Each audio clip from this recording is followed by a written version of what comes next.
All right, good morning, everybody. Can you hear me? I believe you should be able to. Yeah, you can hear me. Good morning to you. It is Friday. Doesn't that word always sound so nice? It is April 21st. This is the First Alert Desk. Going to make sure you're caught up on the top stories that we are following this morning. A lot going on today, per usual. Thanks so much for being here. If you are on Facebook and you're watching, be sure to chime in. I can see you on my personal Lana Harris Facebook page. I should see you on the Atlanta News First Facebook page. However you're watching, if you want to say hello, if you want to have a comment, a question, a shout out, it's Friday, all right? We are going to get to all of that, and I'm just happy that you could be here. All right, let's jump into our stories. So, actually, first I'll just say hi to Michael Baxter because I just saw that come in. So, good morning to you. Our first story this morning is one that we followed throughout the morning show. Unfortunately, it happened overnight. This is a fire that displaced 59 people. Okay, just think about that. I think about the fact that it's people's livelihoods, right, that are gone this morning, overnight. Here's some scene video for you. So, this is happening in Cobb County. The fire at this apartment affected 20 of the units last night, and then it reignited this morning. So this happened at the Lake Crossing Apartments in Austell. Cobb County Fire responded at 11:16 and say the building was mostly engulfed when they got there. They were still putting out hotspots throughout our morning show, and then it reignited around 7 a.m. So then there was a flurry of police vehicles and fire vehicles that were on the way back there, making sure nobody was hurt and to put the fire back out. So huge fire. Firefighters say apartments there are fairly old, so it made that fire just spread so much quicker. And fire investigators believe that it started outside, but they're still working to figure it out. They say they cannot figure it out until they get the fire completely out, which hasn't happened yet. And here's what's scary. We talked to residents out there, and they say the sprinklers and the smoke alarms did not go off. He said that he himself was only able to escape because one of the residents was going door to door yelling fire. So miraculously, nobody was injured here. Scary that nobody got the fire alarm notice that this was happening. So good for the person that went door to door and let everybody know that there was a fire. We'll be sure to keep following this and update you on Atlanta News First at noon if they have indeed come up with a cause or been able to get that fire completely out. Last check, they were still monitoring hot spots. All right, checking in with the people on Facebook. Jimmy, good morning to you. Zach, Nestle, good morning to you all. Thanks so much for being here as always. The next story is one that we have been following for months now.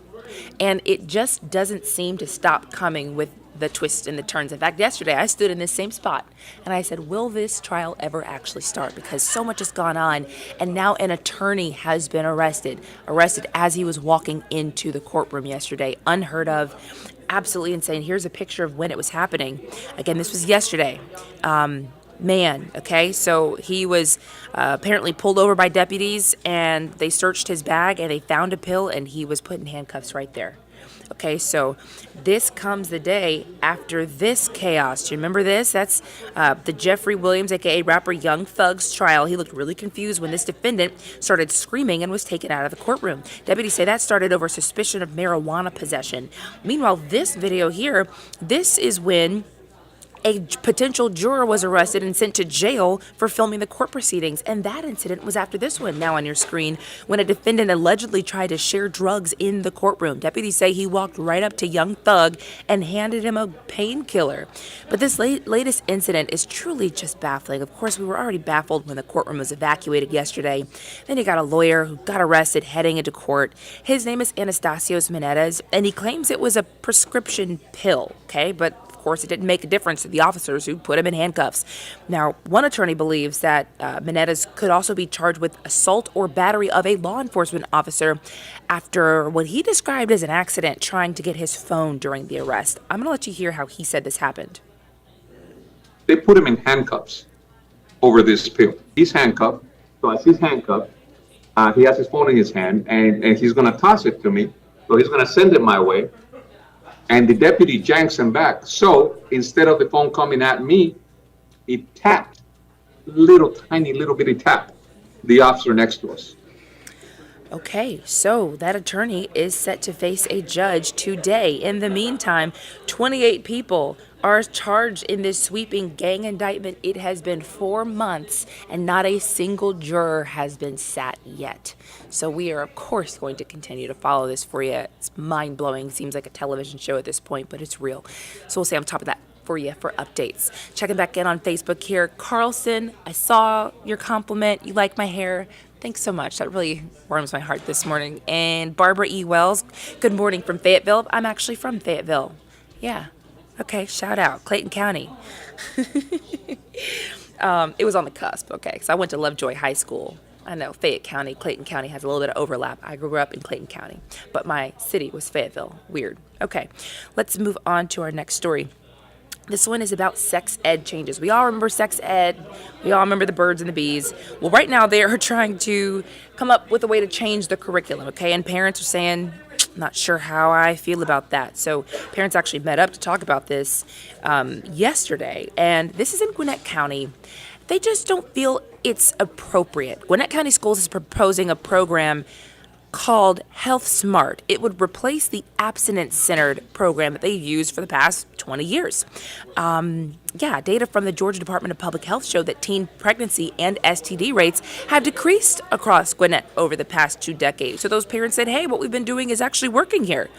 So the parents say this new curriculum idea, quote, celebrates risky behaviors and they don't want to see it in their kids' classrooms. So the Gwinnett School Board is going to meet again next Thursday. Right now, it's not really clear if they're going to vote on this, but the parents say they're going to be showing up in opposition again.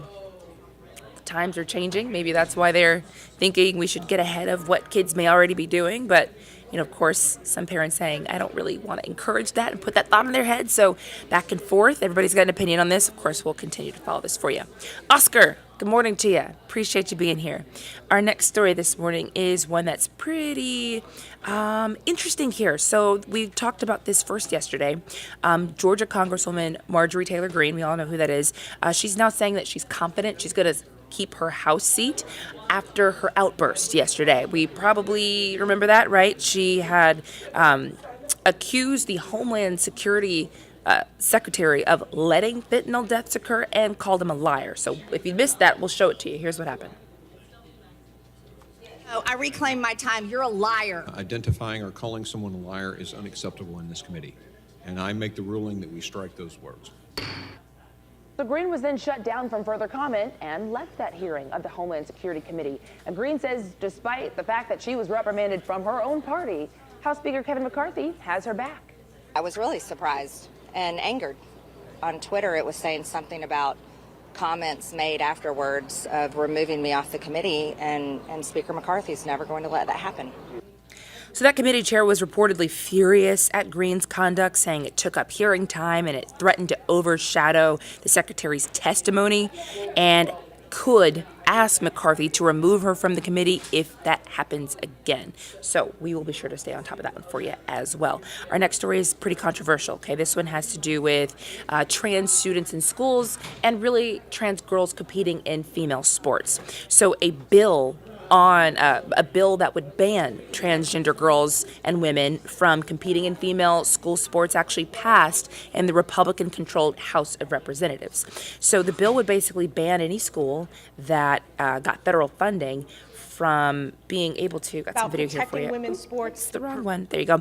It would ban schools that receive federal funding from allowing someone who is biologically born a male to participate in women or girls athletic programs. So 2 Republican lawmakers spoke out about this, and here's what they had to say. About protecting women's sports. The perverse biological fantasies of the left are both dangerous and a direct threat to women's sports. Let's allow the relevant organizations involved in elite sports competition to do what they do and to set the framework and the boundaries. Okay, so at least 20 states have actually already passed restrictions on trans athletes, but this bill is not expected to pass in the Senate or escape a presidential veto.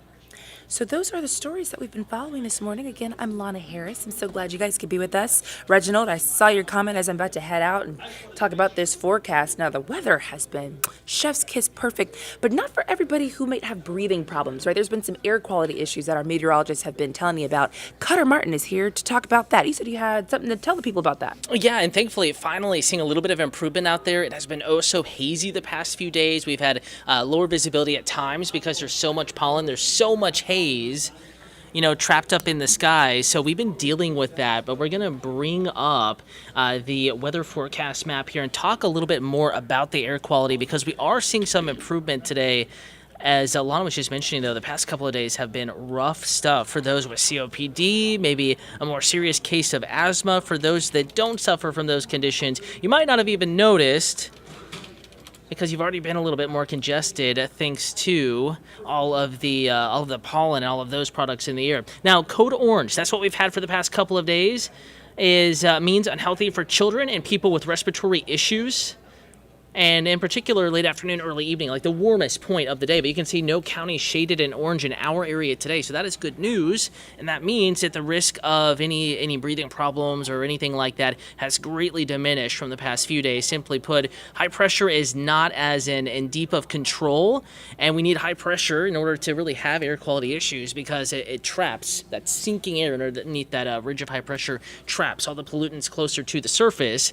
And that is why it's an issue, especially this time of year in the spring, the summer. The air doesn't move very much. You have very warm air. You have a lot of particulates and pollutants that remain trapped closer to the surface, and of course that can impact breathing. What we are watching, though, is the fact that, and part of the reason why we are having better air quality is the fact that we have a front approaching, high pressure is scooting away, the pressure is dropping, and that chance of showers and maybe some thunderstorms back in the first alert forecast. Rain, though, this morning well to our west, no showers across North Georgia nor metro Atlanta. We're dry from Macon up to Atlanta, then on up into our mountain communities. No worries of any rain. In fact, we're going to try to take you outside here. It is absolutely stunning. Not finding much of any weather issues across North Georgia this morning. In fact, before we go outside, let's just talk about temperatures. Started pretty mild, and we're only getting warmer from there, upper 60s, even in Blairsville. I was looking at thermometers in Blue Ridge, up in Rabun County, Clayton, Helen, Ellijay, all in the 60s, 68 in Atlanta, and close to 70 there in LaGrange, Troup County. So definitely warming up after a already mild start. We're in the 40s, 50s up in the mountains. Most of us still waking up to temperatures in the lower 60s and upper 50s. And live outside right now, this is look at 85, northeast side of town. Lots of sunshine, some of that fresh green on the trees. Speaking of which, pollen levels are extreme once again today, though not as high as yesterday. Our count was above 4,000 yesterday. This morning, count was above 2,000. So still extreme. Could still be sniffling, have the sinus pressure. I was dealing with that yesterday. Could have some more of that coming up today. So just a heads up. But some changes in the weather as well. We begin with a lot of sunshine, but I think that clouds will increase as we go deeper into the afternoon and the early evening. And as that happens, eventually a rain chance will be brought back into the first alert forecast, but primarily on the west side of town later in the evening. And then as far as the metro proper, the I-75 corridor into the city of Atlanta, that risk will arrive, especially as we get into the late night and early morning time frame. Folks are watching on YouTube Live and on Facebook. We have some comments coming in. Nestle, Zach, Jimmy, Barbara, E. Wells, Oscar, and Sergeant Reginald A. Honore. I apologize if I pronounced your name incorrectly. Hope you all are having a stunning Friday morning. It's a nice one out there. In fact, let's bring back up that forecast. Let's go a little bit deeper into your Friday. We'll talk high temperatures today. Not quite as warm as yesterday, though still back in the 80s this afternoon. 81 in Atlanta for a high temperature. Gainesville 81, Athens 82, Rome 82, Noonan right around 80 degrees, and humidity maybe just a touch higher than it was yesterday. So could actually, despite the actual thermometer temperature being a little cooler than yesterday at this time, may feel a little warmer with just a bit more humidity. And then bigger changes in the first alert forecast. Great day, evening, night, and Saturday morning to have the first alert weather app. First alert to some rain late tonight, more so Saturday morning. So if you are out and about early Saturday, would not at all be a bad idea to have those rain and possibly lightning alerts turned on, though I think lightning strikes few and far between.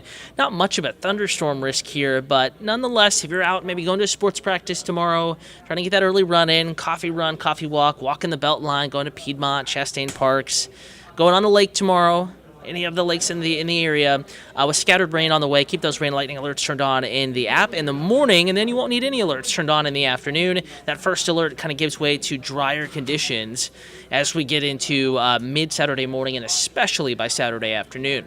So here we are at 10 p.m. this evening, upper 60s, lower 70s, mild evening with some humidity. Notice scattered rain on the west side, Rome, Dallas, Carrollton, Roanoke, Cleburne, Randolph counties in Alabama.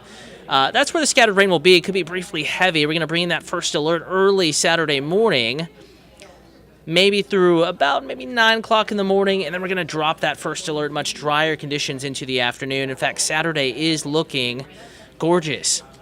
So for the Braves game this evening, any spotty rain, spotty downpours probably holding off until after game time. First pitch tonight at 7:20. Certainly it will be dry by Saturday's game. Again, an evening game. Sunday and afternoon game, it'll be absolutely gorgeous. Sun angles high. Make sure you're wearing the sunscreen, bring the sunglasses, a hat. But temperature-wise, comfortable. 6 sunshine with some more clouds later in the day and a breeze. It'll be nice, nice series. Again, just that chance of rain mainly after tonight's game and well before tomorrow's game out at Truist. And then more clouds around on Monday, kind of clouding back over. Chance of spotty rain in the forecast Tuesday. We're going to bump up that rain chance Wednesday. Could linger into Thursday. In fact, that extended forecast next 10 days can be found in the Atlanta News First Alert weather app and at atlantanewsfirst.com. Next 10 days, we're starting out with just a blip in an otherwise dry and gorgeous weather pattern. But then more consistently gloomy and kind of wet there as we get into Tuesday, Wednesday, Thursday. Could linger into next Friday, possibly next Saturday. So get outside, enjoy the sunshine, the warmer weather while you can. As you can see now on that 7-day forecast, temperatures also quite a bit cooler. We may struggle to get in the 60s with more widespread rain Wednesday as soon as we fine-tune that forecast. And if it does look like rain is going to be widespread any of those days, we will first alert it, let you know, and pass along that adjustment and the heads up, the first alert that your plans may be impacted. We'll do that on TV, of course, but also in the Atlanta News First Alert weather app. Want to thank you for tuning in and for watching Atlanta News First Plus. Again, we're never too far away from our next newscast, next check-in with you all. Have a wonderful rest of your morning. Time now is 10:19. Next newscast at noon. You can stream it anywhere you're streaming this digital chat right here at the ANF Plus desk. And after that, of course, 3 p.m. newscast. You can catch Patrick Pete tonight here talking weather at 8 p.m. Have a wonderful day. We'll leave you with a live look at Marietta Square. Some of those high clouds moving in. Mom Nature letting us know rain chances return tonight into early Saturday.